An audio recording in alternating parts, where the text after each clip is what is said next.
and welcome to A Book in 5 Minutes. My name is Lindsay Milner and I'm a training and development consultant working mainly with non-profit organisations to help them to create awesome workplaces. And while I've been doing that work, I have read many books, and I thought it might be interesting to share some of the insights that I've gained from those books with you. This week's book is Blink by Malcolm Gladwell. And the book essentially is about how we make snap judgments. We can look at something and instantly know how we feel about it. And he gives some really fascinating examples. The book starts off with a sculpture purchased by the Getty Museum that they spent loads of money doing investigations to make sure it was genuine, testing, lots of legal, checked all the legal documents which talked about the provenance of it, and they paid $10 million to purchase the sculpture. And then they showed it to a couple of art experts who looked at it and instantly went, yeah, that's not real, that's not genuine. And sometimes they couldn't even say why they didn't think it was real. But further investigation did actually bear out the fact that it was not a genuine sculpture. It wasn't an ancient Greek sculpture at all. So the book then talks about how we can rely on these snap judgments because we use what he calls thin slicing. We are able to just... another example that he gives is about why people feel comfortable with certain doctors and not others.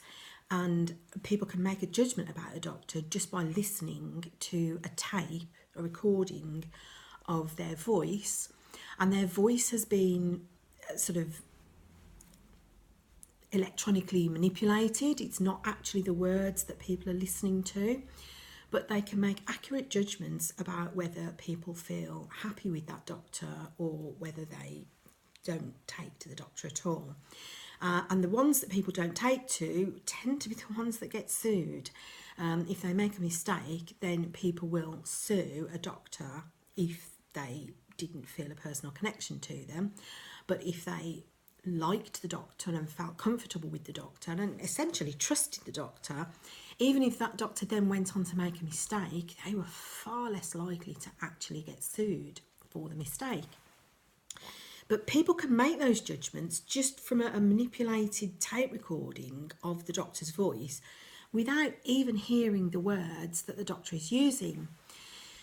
So, and then he talks about the locked door, that, sometimes we don't even know why we're making these judgments, but we're able to make them and we're able to be astonishingly accurate. He then goes on to talk about the times when we make these snap judgments and they're not so accurate, when we fall into the traps of stereotypes. And there's an interesting section on racial stereotypes. And even when we think we're not being prejudiced, we actually are acting, because we're acting on the basis of stereotypes which are so deeply ingrained in us, we do still react to the stereotype, even if consciously we think we're not being prejudiced against particular people or particular races. And I thought it'd be really interesting to sort of consider the chapter, the section that he talks about here, with the one that I talked about last time, where Matthew Syed had talked about our attitudes towards black athletes having natural ability, and comparing that to talent. Is talent overrated? Is talent a real thing, or is it something more to do with the amount of effort that we put in? So a really interesting read. If you are interested in how we make decisions and whether you want to get better at decision making, then this is a really fascinating read and well worth the investment of time.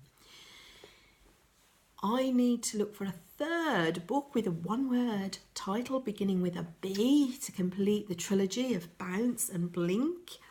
But yeah, I think this is an interesting book if you are just if you're fascinated in how we make the decisions that we make, and you do want to improve your decision making, then this is worth the investment in time.